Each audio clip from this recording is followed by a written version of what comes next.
চাচা আপনি এখানে আইসো? আমি আইছি, আমি তারার কথা শুনছি, মসজিদ ও খুতবার মাঝে শুনছি ইমাম সাহেব তারার অবস্থা জেলা হয়েছে, আমার চৌকেরই পানি আইছে তারার কথা শুনিয়া।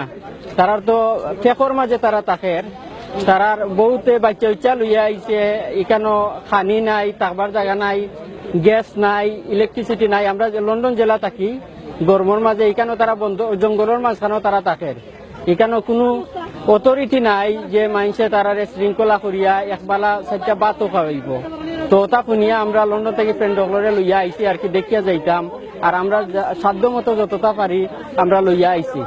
আমি আমার ভাই এন্তরে কইমু ওটা আইয়া এটলিস্ট দেখিয়া যাও তারা কি অবস্থায় আছে।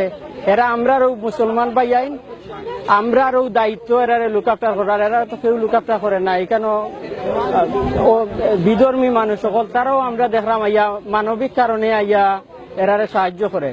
আর আমরা এরা ধর্মীয় ভাই, আমরা এটা ফরজে আইন আমি মনে করি ভাই আনতে আইয়া এরারে লুক আফটার করবার, এটা আমরা দায়িত্ব।